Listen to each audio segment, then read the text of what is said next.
Hello, hi everyone. स्वागत है एक बार फिर से आप सभी का। तो लास्ट क्लास में हमने महावीर स्वामी जी के बारे में पढ़ा था। आज हम जैन धर्म के प्रमुख जो शिक्षाएं हैं वो देखेंगे। जैन धर्म में क्या शिक्षाएं हैं, क्या उपदेश है, क्या सिद्धांत है, इनके बारे में आज चर्चा करेंगे। तो वीडियो आप बताया करें कैसी लगी, और वीडियो को ज़्यादा से ज़्यादा शेयर करें, चैनल को सब्सक्राइब करें। और चलिए बिना किसी देरी के शुरू करते हैं आज की कक्षा। तो जैन धर्म के आज हम सिद्धांत और शिक्षा देखें। तो जैन धर्म सबसे पहले तो हम जानते हैं कि कर्म और पुनर्जन्म में विश्वास करता है। जैन धर्म कर्म में विश्वास करता है कि आप कर्म करोगे तो उसका फल मिलेगा, और कर्मों की वजह से आपका पुनर्जन्म होगा। पुनर्जन्म में विश्वास करता है। पुनर्जन्म किसका होगा? कर्मों का।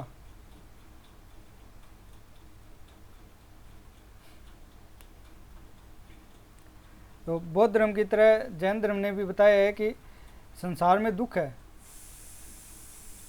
संसार में दुख है, और इस दुख का कारण क्या है?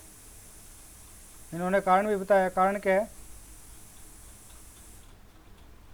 कर्म। कर्म यानी जन्म और पुनर्जन्म।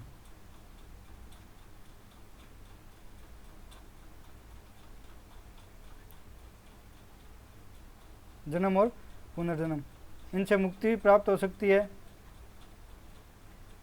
मुक्ति कैसे? त्रिरत्न का पालन करके। त्रिरत्न क्या है ये मैं अभी बताऊंगा आपको। त्रिरत्न है सम्यक ज्ञान, सम्यक दर्शन और सम्यक चरित्र। सम्यक ज्ञान और सम्यक चरित्र। तो बौद्ध धर्म की तरह जैन धर्म ने भी कहा है कि संसार में दुख है, दुख का कारण भी है। कारण जैन धर्म में क्या बताया गया है? कर्म को कारण बताया गया है। कर्म क्या है? जन्म और पुनर्जन्म, यही कर्म है। पिछले कर्मों का बंधन, एक तरह से हम बोल सकते हैं कि बंधन। तो इस बंधन से मुक्ति कैसे मिल सकती है? तो 3 नियमों का पालन करते। वो 3 नियम कौन से है? सम्यक दर्शन, सम्यक ज्ञान और सम्यक चरित्र। बौद्ध धर्म में कितने कारण बताए गए हैं, कौन सा मार्ग बताया गया है, वो आप देखना। पीछे वाली कक्षा में मैंने आपको बताया था, अष्टांगिक मार्ग था, उसके बारे में आप जानना। तो सम्यक दर्शन क्या है? सम्यक दर्शन है कि आपको अच्छा ज्ञान प्राप्त होना चाहिए, अच्छा आपको आदर्श प्राप्त होना चाहिए, एक आदर्श जीवन जीना चाहिए। तो इसमें 7 तत्व बताए गए हैं सम्यक दर्शन के। 7 तत्व कौन से हैं? जीव, अजीव, आस्त्रव, बंध, संवर, निर्जरा और मोक्ष। जीव क्या है? जीव जो ज्ञान सहित है, जिसको ज्ञान प्राप्त है, जो ज्ञान युक्त है। निर्जीव क्या है? जो ज्ञान रहित है या जड़ रूपी है। अजीव बोल सकते हैं उसको, निर्जीव बोल सकते हैं। जीव है इसको सजीव बोल सकते हैं। जिसमें चेतना होती है, जो चलायमान होता है, वो जीव होता है। अस्त्रव क्या है? अस्त्रव है कि जीव, किसी भी प्रकार के जीव में बंधन आना या कर्मों का आना। बंधन या कर्मों का आना, प्रवेश करना, प्रविष्ट होना, प्रवेश करना आश्रय। बंध क्या है? बंध एक तरह से माया है। माया बोल सकते हैं हम उसको। जन्म या पुनर्जन्म, जो हमारे कर्म है, वही एक तरह से बंध भी है। जन्म या पुनर्जन्म, जो हमारे पाप पुण्य जो भी होते हैं वो सब बंद होते हैं। सवर क्या है? सवर जो ये बंध था, जो हमारे कर्म थे, जो हमारे पाप और पुण्य थे, जो हमने जो कुछ भी जीवन में किया था, उनका रुक जाना, रुकना। हमारे पाप पुण्यों का रुक जाना, हमने जो पिछले जन्म में जो भी कर्म किए थे उनका पूरा हो जाना, सब कुछ सवर में। निर्जरा क्या है? निर्जरा होता है जैसे संवर्त होता है, इस जन्म में हमने जो पाप पुण्य जो भी कर्म किए हैं उनका रुकना। निर्जरा होता है कि जो पिछले जन्म में हमने जो पाप पुण्य किए थे, जो भी कर्म किए थे, उन कर्मों का समाप्त होना। पिछले जन्म के कर्मों का समाप्त होना।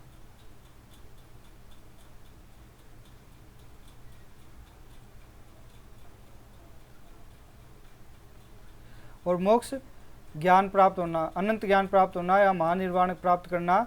जन्म जो पुनर्जन्म के चक्रों से मुक्त हो जाना, जन्म मृत्यु के चक्कर से मुक्त होना, जन्म मृत्यु से मुक्ति। तो जैन धर्म है वो मोक्ष में विश्वास करता है, आप इसको याद रखना। सम्यक दर्शन में 7 प्रकार के तत्व बताए गए हैं कि जीव होता है, एक अजीव होता है। जीव है वो कर्मों के द्वारा अपने बंधनों में बंध जाता है, तो और उसके रुक जाने को सबर कहते हैं। अपनी जब वो ज्ञान प्राप्त कर लेता है तो उनके बंधनों का जो बंधन होता है, जो जिस प्रकार के उसके पाप पुण्य होते हैं, वो कर्म होता है, कर्मफल होता है, वो रुक जाता है। उसके बाद उसको मोक्ष की प्राप्ति होती है।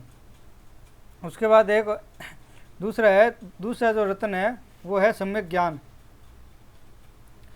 सम्यक ज्ञान किसी भी प्रकार से ज्ञान प्राप्त करना, जैसे मति ज्ञान इंद्रियों के द्वारा या अपने बुद्धि के द्वारा ज्ञान प्राप्त करना, श्रुति ज्ञान सुनकर ज्ञान प्राप्त करना, यानी किसी भी तरह से अच्छा ज्ञान प्राप्त करना, ये एक त्रियक रत्न है। और इसमें जो सर्वोच्च ज्ञान होता है कैवल्य कहलाता है। कैवल्य सर्वोच्च ज्ञान की प्राप्ति, जैसे कि महावीर स्वामी ने की थी, अपने समस्त बंधनों से मुक्त हो गए थे, सर्वोच्च ज्ञान प्राप्त कर लिया था, अच्छा ज्ञान प्राप्त कर लिया था। इसी तरह एक तीसरा रत्न त्रिरत्न में सम्यक चरित्र।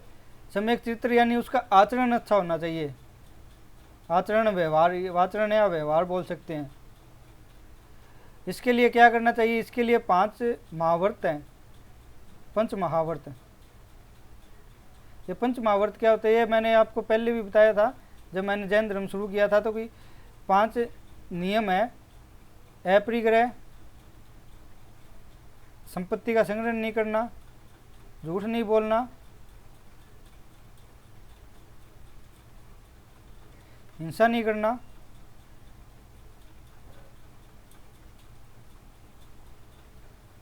चोरी नहीं करना और ब्रह्मचर्य का पालन करना। इसमें जो शुरू के जो 4 जो आचरण है, वो 4 आचरण दिए थे पार्श्वनाथ जी ने, और 5वां इसमें जोड़ा था महावीर स्वामी जी ने। 5वां ये नियम जोड़ा था, ये मैंने आपको पिछले किसी क्लास में बताया था। तो सम्यक चरित्र में इन पंच महावर्तों का पालन करना है। इन 3 तरीकों से व्यक्ति है जो जन्म और पुनर्जन्म से मुक्ति प्राप्त कर सकता है। तो आप याद रखना, सम्यक दर्शन, सम्यक ज्ञान और सम्यक चरित्र। आइए आगे चलते हैं। आगे ईश्वर की सत्ता का खंडन। तो बेसिकली जो जैन धर्म है वो ईश्वर को नहीं मानते, जैसे कि बौद्ध धर्म ईश्वर को नहीं मानते, वैसे जैन धर्म भी ईश्वर को नहीं मानते हैं। उन्होंने ईश्वर की सत्ता का खंडन किया है कि ईश्वर नाम की इस संसार में कोई भी चीज़ नहीं है। उसके बाद जगत संबंधी विचार। जैनियों के जगत संबंधी विचार क्या थे? तो उनका विचार था कि जो जगत है वो प्राकृतिक नियमों से चलता है।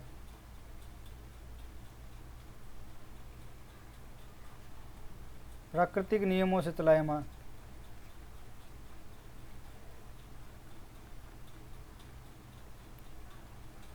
जगत को ईश्वर नहीं चलाता, वो प्राकृतिक नियमों से चलता है। एक समय पर उसका उत्थान होता है, एक समय के बाद उसका पतन होता है, और यह चक्कर चलता रहता है। तो ये उनके जैन धर्म के जगत संबंधी विचार थे।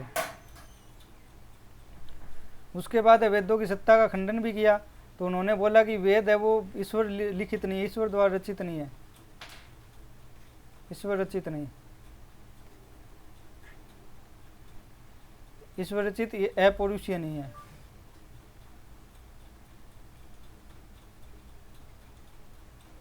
तो जब ईश्वर का खंडन कर दिया तो सीधी सी बात है कि वेदों का भी खंडन करेंगे, क्योंकि हिंदू धर्म में वेदों को ईश्वर के द्वारा लिखा गया है, बताया गया है ये सब।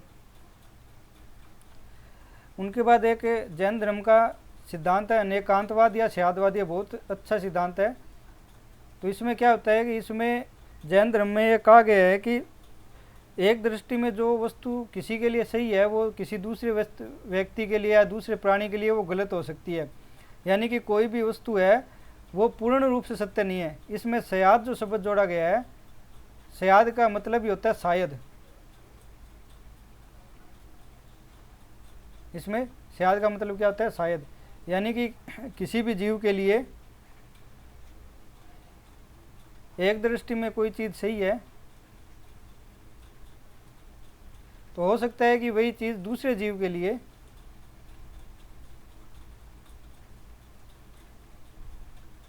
उसकी दृष्टि में वो गलत हो। इसको एक उदाहरण से समझ सकते हैं, जैसे कि हमने पढ़ा होगा बचपन में एक हाथी और अंधों की कहानी। एग्जाम्पल इसके हाथी और अंधों की कहानी के द्वारा हम समझ सकते हैं इसको। तो इसमें हाथी, अगर एक अंधा आदमी हाथी की पूंछ पकड़ता है तो वो बोलता है कि सांप के जैसा है, पैर पकड़ता है तो वो बोलता है स्तंभ के जैसा है, पेट को पकड़ता है वो बोलता है कि ये बिल्कुल किसी गुंबद की तरह है। तो हाथी का रूप एक अपनी अपनी दृष्टि में सभी सही है, लेकिन दूसरे की दृष्टि में शायद वो गलत हो सकते हैं। तो ये उनका सयादवाद का सिद्धांत था। उसके बाद जन्मजात जो श्रेष्ठता थी उसकी निंदा की कि कोई भी व्यक्ति जन्म से श्रेष्ठ नहीं हो सकता। जाति पाति में इन्होंने विश्वास नहीं किया, इसलिए इनके जो धर्म में है वो अनेक जातियों के लोग आपको दिखेंगे, सभी जाति के। जैन धर्म ने बोला है कि जन्म के आधार पर कोई भी व्यक्ति श्रेष्ठ नहीं है, सभी का जन्म समान रूप से हुआ है। और ज्ञान प्राप्ति के लिए उन्होंने कड़े अनुशासन पर बल दिया है, कड़ा अनुशासन पर, कठोर तप पर। और दिगंबर में तो वस्त्र त्याग तक का भी इन्होंने नियम बना रखा है। हमने देखा था पहले कि महावीर स्वामी ने जब ज्ञान प्राप्त के लिए 13वें महीने अपने वस्त्रों का त्याग कर दिया था, वो परंपरा दिगंबरों में चलती आ रही है। तो उन्होंने ज्ञान प्राप्त के लिए अत्यधिक कड़े अनुशासन पर बल दिया है। कर्मफल पर विश्वास करते थे। ये इनका मानना था कि अच्छे कर्मों का फल अच्छा, अच्छे कर्मों का फल अच्छा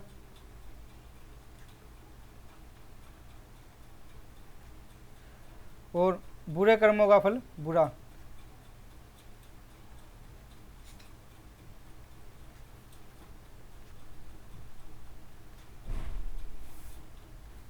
तो कर्मफल में विश्वास करते थे। बौद्ध धर्म में भी कर्मफल पर विश्वास किया गया है।